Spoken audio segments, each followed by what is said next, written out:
Good morning. First morning in a while. We've had snow. I actually woke up this morning and thought to myself, oh gosh, I might have to use a snowblower. But the answer is no. It's not that bad. Uh, Only a few inches up here. Looks like the Cottonwood Canyons got hit with double digits, which is fabulous. Pretty fired up for that. So, not sure when I'll partake, but hopefully soon. Jazz and the Dallas Mavericks come your direction today. Wild night in the NBA last night. Let me just touch on a few things. Hopefully, you watched some of that Dallas Clippers game, but it's really nothing better than laying in bed having a hard time staying awake while your next opponent is still playing, and we'll have both of that tonight and on Saturday. They get a little extra time with 8:30, but I don't think that really matters. So a old Dallas team comes in tonight who lost on a Chauncey Billups basically buzzer beater with a second left. Big Shot Billups did it last night. He had 21. Mo Williams played for them, played 35 minutes, and added the world of difference to who they were last night, giving them 26 points. And then otherwise, Karan Butler was terrible. So, guys, we saw the. But last night, Rick Carlisle did do a nice job of generally managing minutes, except for Jason Kidd, played 35 minutes and is about 52 years old. Dirk played 33. Sean Marion played 35, and Jason Terry played 30. We'll see what they do tonight. They've got a pretty decent bench that's playing all right for them. Beaubois has been disappointing for them, continues to be. They don't have Vince Carter tonight. He is out.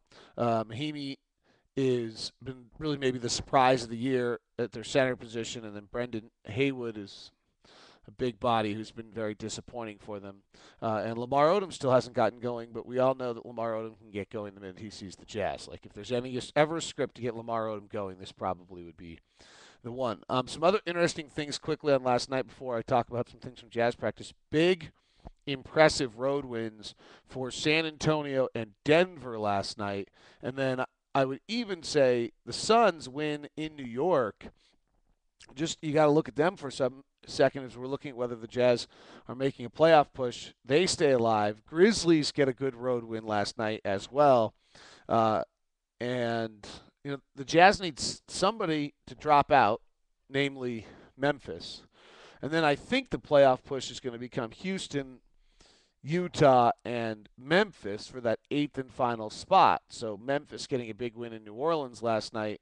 If you're looking in that direction, and it does seem really early to look at this stuff, but when you consider that we've only got 66 games and we've played 15 or so, Minnesota last night played Detroit, who's pretty terrible, and Minnesota trailed for much of the night before doing a game that I think could change the Timberwolves. I happen to be watching a lot of it, getting ready for Saturday. Minnesota outscored Detroit 29-14 in the fourth quarter. Now, Detroit's terrible, but Minnesota has not won a come from behind late game like that. I can't imagine when the last time that was. Ricky Rubio last night, 9.7 rebounds, 8 assists, 6 steals, all while shooting 1 for 9 or 1 for 8. So you got to give him, that's just a huge sign of what he's able to do while not being on his game shooting, which should make things, why he's going to have a really prosperous NBA career. I can't wait to see him Saturday. Tickets are available for that one. Jimmer comes in a week from Saturday, but Jimmer last night did not get off the bench in the second half of that game. And I've been following Jimmer closely, partially because I thought he was one of the most interesting players to scout, and obviously a lot of interest here. There are a lot of reasons to be very concerned if you are a Jimmer fan about where his career is heading. Right now, frankly, there is absolutely no sign that he is anything other than Eddie House, but I'm not sure that's fair to Eddie House because Jimmer can't hit a shot right now. I'm assuming that'll come back, but shooting windows are closing fast on him. The only thing, according to Synergy Sports, he's doing at all relatively well is some sort of spot up shooting. But even that's well below, but that's the best thing he's doing is just spot up shooting. All right, some interesting things on the Jazz, and I shared a lot yesterday with Scotty G on the show, so I hope you got to hear that. The most fascinating thing, and I'll probably write about this a little bit today, if I get time. It's kind of a crunch day. I'm on at 3 with Scotty. Is I learned a lot about Al Jefferson and who he is today compared to who he was when the Jazz got him. Mark McCowan is the Jazz strength and conditioning coach, and he's really terrific. I mean, I can't compare him to others, but the guy in Detroit and the guy in Denver get a lot of credit. And frankly, the fact that Mark McCowan doesn't get that credit is probably because we live here, but also somewhat disappointing. If you think about what he's done with Carl and what he did with Boozer and some of those guys, I think there's really a sign of this guy's very, very skilled, and he's got a lot of projects right now. But the story on Jefferson is that when he came to the Jazz, they did their biomechanics tests on him, and they were terrible. His body did not move correctly. His knees went inward in what's called a valgus knee, and some of you may understand that better than others. And he's got this, it's almost a deformity in some ways of where the knees turn inward. Whenever he goes down to make a jump or anything, his knees went inward, and he was just really particular. If you go to Wikipedia, which is up today, and just search valgus deformity, you'll see the pictures of it. And wasn't that severe, but he had this, and it was much worse on the operated knee than it was on the non-operated knee. And so what it has to do with is he was really weak from the shins kind of up into the rib cage and didn't have very good stability at all. And I mean, the first question that had to be answered was he actually physically in a position to play? I mean, that's the condition he was in. He got through that last year with a ton of work by the coaching staff. But he got through that and played 82 games last year, which is really impressive. And was able to,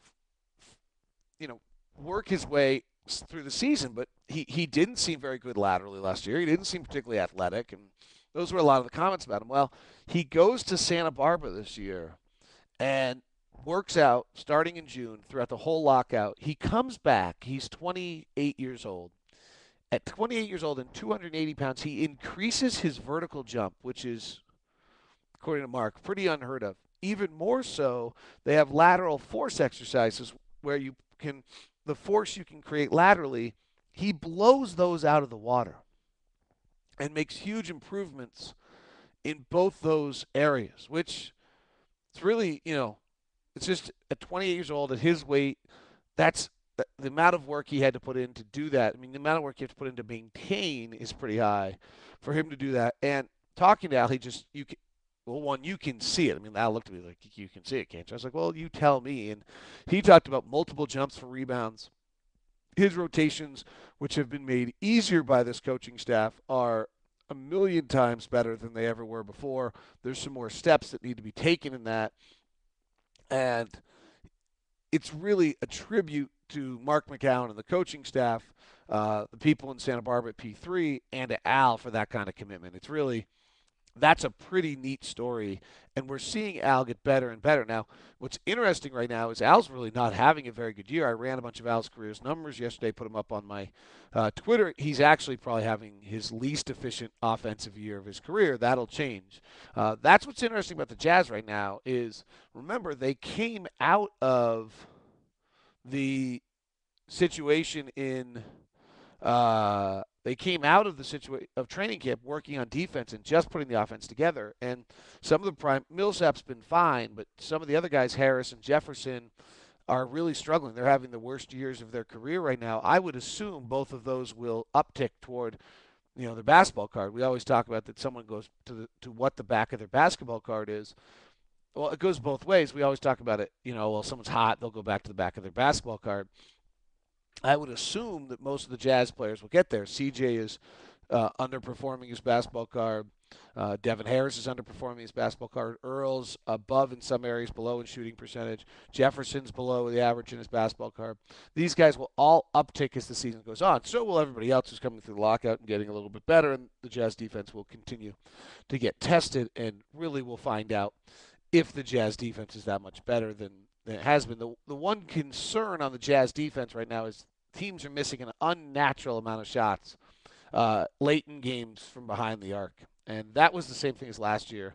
And then it changed. Whether it changed because the Jazz changed defensively or guys got in better shape and the shot got better is what we're going to have to find out this year. I also wrote a piece at Locked On Jazz about the 5 moments that changed the Jazz this year. I'll write more about them, but it's Josh Howard's foul.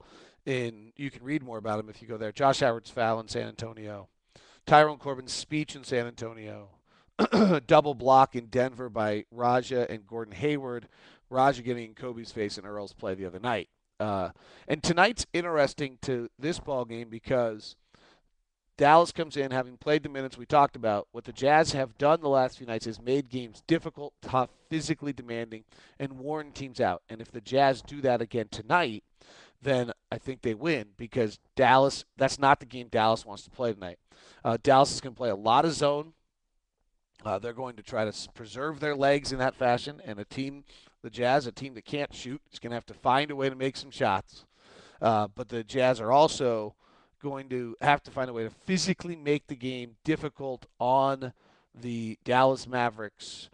If they can do that, Dallas is going to probably be similar to the Clippers the other night and taking the easy way out as much as they possibly can. Let me quickly run over to Lock Tip-Off, though I got to get the kids a little earlier this morning than some others. Watching LA, is it me or does Blake not lack a single post move?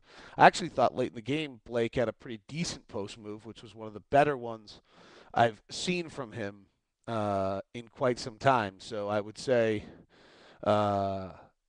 yes, he's limited in his post moves, I sour on Blake, and then I remember he's in his second year in the NBA after 1 year of college, and I pull back a little bit. Al's night seems to depend on matchups, yet Al took the same number of shots for his Clippers as he does in good matchups. That is somewhat of why. Yes, that's a good point. Yes, Al's success does work on matchups. This is from C_amp79. And that is part of the reason why I've kind of been on this kick that I'd love to see Al get more possessions against second-team guys. If there's a way, hey, who am I? But if I had a method to my madness, I would Favors comes in early for Al. Hopefully misses the initial surge where officials are setting the tone for the game. And then Al circles back in for the second quarter pretty quickly and gets a ton of touches in that early part of the second quarter against second-tier bigs. I mean, tonight he's going to have a hard time with Brandon Haywood, but I think if he had Mahimi, he would kill him. And so that's my thought on Al is that with some of the ways he plays, and I feel like that's a better way to use him. However, the offense does go through Al, and maybe the bigger story is Al had 4 assists the other night, and the more Al gets a thrill out of passing, the more he's going to do it. I don't know if I said this yesterday on the show. Phil Johnson said to me last night, 2 nights ago, players have got, I think I did share this, right, probably at the same time of the podcast, but players have got to get a thrill out of something. They got to get a thrill out of getting a defensive stop. They got a thrill out of making an assist rather than just getting a thrill out of points and rebounds. And when they gain that thrill, that's when they'll start to do it with regularity. Appreciate that. And final one from Prince Jester. Would Coach Sloan be a great fit for the Clippers? Yes, he would.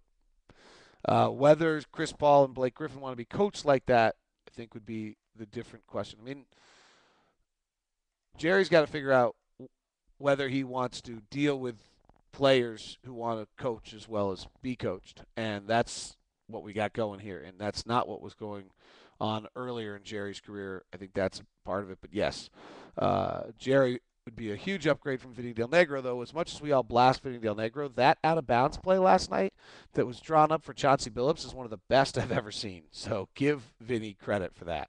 All right, have a good day.